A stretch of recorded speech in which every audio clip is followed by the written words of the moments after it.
So now ब्रैडकॉम group अब देखिए positive environment काफी ज्यादा बन चुका है एंड यहाँ पर जो तेलंगाना हाईकोर्ट कर रहा है उससे शायद मार्केट में पता चलना चाहिए कि सेबी क्या कर रहे थे एंड सेबी के ऊपर कितना अब आज की डेट में डाउट आ चुका है।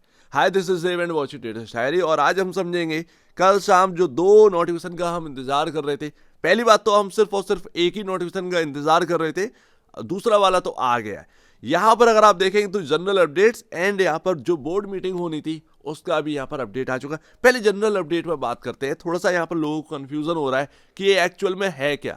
तो देखिए इंटरिम रिलीफ जो दी गई थी उस वक्त जो नोटिफिकेशन आया था 20 मार्च को यानी कि उसमें सुरेश कुमार रेड्डी जी को यहाँ पर जो कि प्रमोटर है ब्रैडकॉम ग्रुप के उनको इंटरिम रिलीफ दी गई थी एंड जो पेनल्टी लगा रही थी सेबी उसके ऊपर रिलीफ था 2 वीक्स के लिए। आज की डेट में जो यहाँ पर ऑर्डर निकल कर आया है 27 मार्च को, उसमें यहाँ पर तेलंगाना हाईकोर्ट ने ये कहा है कि सुरेश कुमार रेड्डी जी को तो यहाँ पर जो है ना इंटरिम रिलीफ मिली है, बट पूरे जो ब्रैडकॉम ग्रुप लिमिटेड के ऊपर जो लगा हुआ था पेनल्टी उसके ऊपर भी इंटरिम रिलीफ मिल चुका है 2 हफ्तों का, जो कि यहाँ पर सुरेश कुमार रेड्डी जी चाह रहे थे कि जैसा कि मेरे ऊपर यहाँ पर किया गया है इंटरिम रिलीफ वैसे ही यहाँ पर ना ब्रैडकॉम ग्रुप के ऊपर भी दे दीजिए। अब आज की डेट में यहाँ पर कोर्ट का ये कहना है कि जो भी यहाँ पर है आपके सामने जो हमने ऑब्जर्व किया है मोस्टली यहाँ पर एविडेंस जो यहाँ पर बताए गए हैं दिए गए हैं उस हिसाब से कुछ यहाँ पर ना ऐसा यहाँ पर कुछ पाया नहीं गया जिसके ऊपर आपने इतनी भारी भरकम पेनल्टी लगा दी। बात तो यहाँ पर ना कोर्ट का भी यहाँ पर सही है। खैर हम लोग क्या ही करना है, जो भी आएगा वो अब 3 पक्षों में चल रहा है, हम लोग सिर्फ और सिर्फ यहाँ पर समझ रहे हैं। 21 अप्रैल 2025 को यहाँ पर जो है हमारे सामने नेक्स्ट हियरिंग है एंड इसमें यहाँ पर ना और बातचीत निकल कर आएगी। 28 मार्च तक यहाँ पर बीएससी का जवाब आना था, आज 29 मार्च है, लेट्स सी देखते हैं यहाँ पर क्या है। बट यहाँ पर एक यहाँ पर ना ये तो समझ में आ चुका है। अच्छा वो यहाँ पर ना कहीं जो हियरिंग थी वो टल गई थी, वो नेक्स्ट यहाँ पर ना शेड्यूल हो गई थी, तो उसकी वजह से शायद ब्रैड जो बी एक्चुअल में बीएससी के जो सीईओ है उनका यहाँ पर जो एक आना था उनकी तरफ से वो आने के लिए थोड़ा सा डिले हो गया होगा कहीं ना कहीं। तो कुल मिलाकर आज की डेट में ब्रैडकॉम ग्रुप लिमिटेड को भी इंटरिम रिलीफ मिल चुकी है। देखिए अगर यहाँ पर ना इनका जाना ना होता तेलंगाना हाईकोर्ट में तो आज की डेट में ब्रैडकॉम ग्रुप मिट्टी में मिल चुका होता। यहां पर जो सेबी ने चीजें रखी हैं जो कि शेयर होल्डर्स के सामने पूरे मार्केट के सामने, उसने पूरी तरीके से ये बताकर रख दिया था कि ब्रैडकॉम ग्रुप का जो प्रमोटर है वो पूरी तरीके से यहां पर ना बिगड़ा हुआ इंसान, एक सही मायने में एक समझ में ये आ रहा था, कंपनी को उन्होंने चौपट कर दिया, शेयर होल्डर्स को काफी धोखा दिया। जहां तक की बात है तेलंगाना हाईकोर्ट यहां पर जो ऑब्जर्व करा है, बस उनको ये पता चला है कि हमें सेबी का जो ऑर्डर है उसके ऊपर डाउट है, हम देख रहे हैं और कहीं ना कहीं ऑब्जर्व किया है तो कहीं ना कहीं यहां पर ना बात कुछ ना कुछ तो होगी। आज की डेट में मैंने आपके सामने पहले ही रखा था कि कितना यहां पर ना पीसी ज्वेलर में मामला इकट्ठा हो गया, पीसी ज्वेलर को भागना पड़ गया सुप्रीम कोर्ट से यहां पर ना रिलीफ मिली थी, ना कि सेबी, एंड सेबी यहां पर सॉरी बोलकर ही गए थे, सेबी एंड एक्सचेंजेस जो भी हैं, सेट एक्चुअल में सेट का यहां पर ना मतलब आप समझ लीजिए कि सेट और सेबी किस तरीके से आज की डेट में काम कर रहे हैं। तो ये सारी चीजें खैर बोर्ड मीटिंग में देखते हैं क्या रहता है। बोर्ड मीटिंग यहाँ पर होनी थी, एक्स्ट्रा ऑर्डिनरी जनरल मीटिंग यहाँ पर रखी गई है 30 अप्रैल को।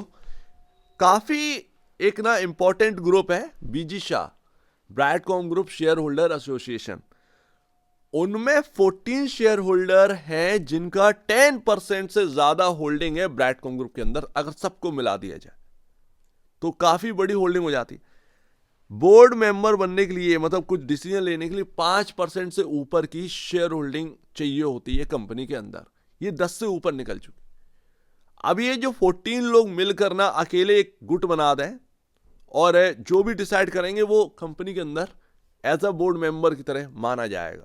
कुल मिलाकर बात ये यहां पर आ जाती है। दूसरा इंपॉर्टेंट पॉइंट है रिडक्शन ऑफ शेयर कैपिटल। देखिए इसके लिए मैं माफी चाहूंगा, थोड़ा यहां पर ना समझना है, क्योंकि ये शेयर कैपिटल एक्चुअल में घटाकर क्या करना चाह रहे हैं, ऑप्शन काफी सारे आ जाते हैं शेयर कैपिटल घटाने में, तो ये प्लस पॉइंट ही है, ध्यान रखिए ये प्लस पॉइंट ही है कंपनी के शेयर होल्डर्स के लिए, सभी के लिए प्लस पॉइंट में ही जाएगा।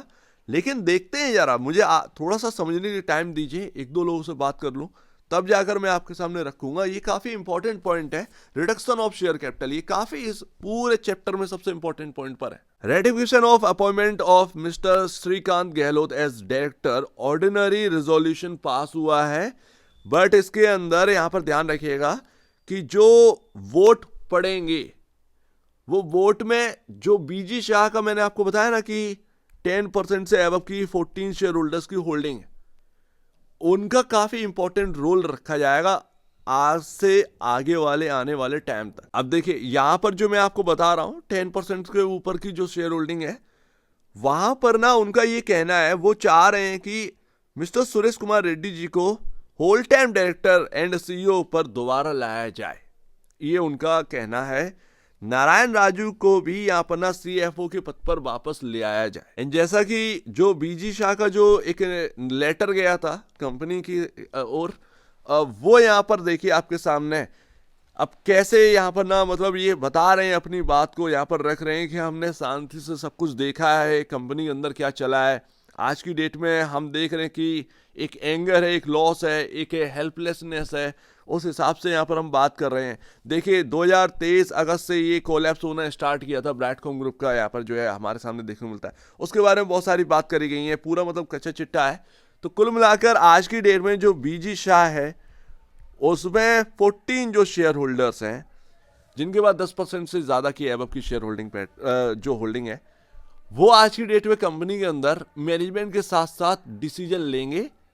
और आप जानते हैं कि बीजी शाह किस तरीके से वर्क कर रहा है, तो वो एक जो छोटा शेयर होल्डर भी है, जो माइनॉरिटी शेयर होल्डर भी है, उसका भी एक तरीके से एक वॉइस कह सकते हैं, जो कि यहाँ पर ग्रुप देखने को मिलता है। क्या होना है ब्रैडकॉम ग्रुप के अंदर, ठीक ही होना है, सब कुछ ठीक ही होना है। अब उसमें कुछ बचा नहीं, लिस्टिंग तो होगी, लिस्टिंग तो होगी। अभी थोड़ा सा टाइम लगेगा, टाइम थोड़ा सा लेंगे, लेकिन असली गेम अब स्टार्ट हुआ है, अभी तक कुछ नहीं था। अब क्या है कि पुराना जो डेटा है उस हिसाब से यही है कि सेट और सेबी का जो काम है वो बिल्कुल बेकार है, सेट का कोई रोल ही नहीं है, सेट को हटा देना चाहिए, इनको रहने नहीं चाहिए। सेट जब आप सेबी से तालमेल कर वही डिसीजन पे हाँ में हाँ भर रहे हैं, एंड फिर प्रमोटर भाग रहा है, कहीं सुप्रीम कोर्ट जा रहा है, कहीं हाई कोर्ट जा रहा है, तो फिर आपका फिर क्या ही मतलब, चैलेंज कर दे रहे हैं, इसमें कोई गलत बात नहीं है। लेकिन जब आपको सॉरी बोलकर ही निकलना है तो फिर क्या ही मतलब है, फिर गलतियां हो रही हैं, होती रही हैं, गलतियां कम हो नहीं रही हैं, थोड़ा सा यहां पर भी देख लीजिए।